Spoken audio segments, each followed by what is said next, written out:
작년 실적을 바닥으로 올해 272% 이익이 증가하는 성장세를 보이고 내년엔 65%에 육박하는 이익 증가가 전망되면서 2025년조차도 40%의 이익 증가가 전망되는 기업이 2025년 전망되는 실적 기준 PER 밸류에이션이 13배도 안 되는 저평가이면서 일봉 차트를 보면 구름 아래 검은색 241선도 깨진 우리가 가장 좋아하는 처참한 포지션에서의 매수 기회가 찾아왔습니다.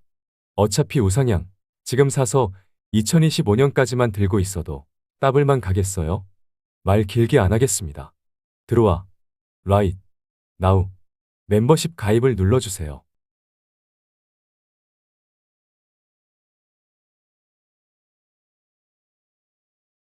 미국의 도매물가를 의미하는 생산자 물가 지수 PPI는 지난 7월 전년비 0.8% 상승해 예상치를 0.1% 웃돈 것으로 나타났고요.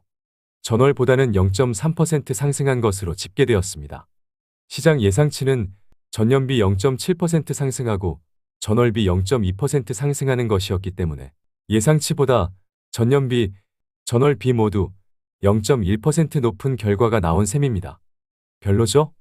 그래서 조금 더 자세히 뜯어보면 변동성이 높은 에너지와 식품을 제외한 근원 PPI는 전년비 2.4% 상승했는데요.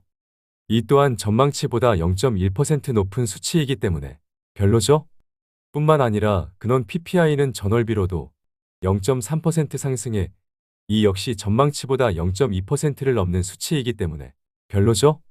이렇게 생산자 물가 지수가 예상보다 높은 이유는 원유와 곡물가 상승 때문이라고 하는데 러시아가 흑해 곡물협정에서 탈퇴하면서 국제 곡물 가격이 급상승해 에그플레이션 가능성이 다시 대두되는 모양입니다.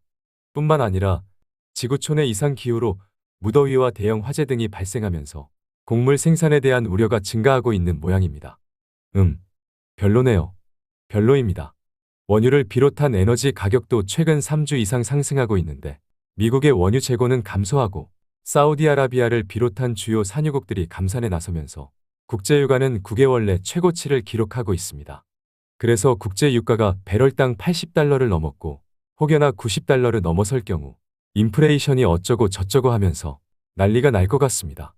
이번에 발표한 생산자 물가는 한두 달의 시차를 두고 소비자 물가 지수 CPI에 영향을 미치기 때문에 이번에 예상을 하회하며 시장의 반등 모멘텀이 되어준 CPI가 앞으로 다시 상승할 가능성이 생겼습니다. 결국 아직까지도 러우 전쟁 여파가 남아있는 정도가 아니라 불거지기 시작했고 중동 산유국 기구 오펙의 감산 영향으로 인한 인플레이션 우려에 대한 경계가 필요해졌습니다. 믿고 싶지 않지만 인정할 건 인정해야겠습니다. 그래서 원달러 환율 주봉 차트를 보면 역시 별로죠? 1350원을 넘어서면 곡소리 좀 나겠는데요. 그래서 국제유가 주봉 차트를 보면 앞서 본 원달러 환율처럼 단기 저항 돌파를 시도하고 있으니 마찬가지로 분위기가 좋지 않습니다. 혹시나 천연가스도 일어나 싶어보자면 다행이긴 하지만 아주 미미한 우상향 느낌은 있네요. 그래서 곡물 가격 추이를 보기 위해 옥수수 가격의 주봉 차트를 보면 의외로 하락세인데요. 이상에서 소맥 가격 주봉 차트를 봐도 조정인데요. 무슨 곡물이 오르고 있다는 거죠? 8월이 되면서 최소한 옥수수 가격과 소맥 가격만큼은 빠지고 있으니 곡물가 상승 때문에 인플레이션을 걱정하는 것은 오바가 아닐까 싶어 다행이죠? 구리 가격의 주봉 차트를 봐도 옆으로 가는 추세이기 때문에 괜찮고요.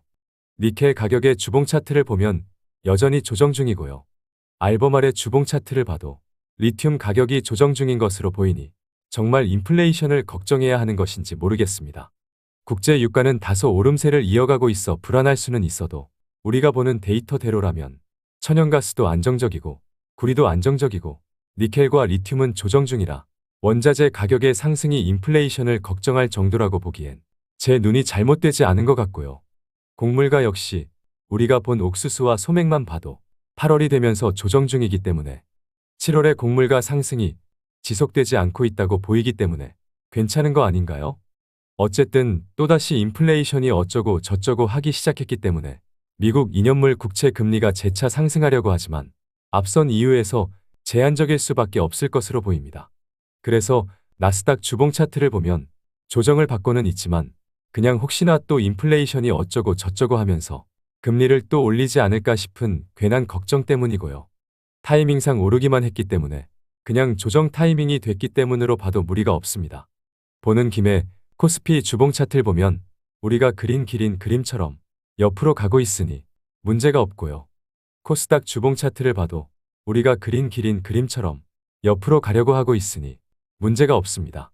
따라서 앞에서 말한 이런저런 이유에서 우리가 그린 길인 그림처럼 당분간 박스권 흐름을 만들어가면서 인플레이션이 어쩌고 저쩌고 금리가 어쩌고 저쩌고 하며 두들겨 패는 흐름이 나오면 매수 기회가 되겠습니다. 그럼 이번 영상은 여기까지 하겠습니다. 이어서 여러분이 궁금해하는 종목 영상들도 올릴 테니 많은 시청 바라겠습니다. 이따 봐용.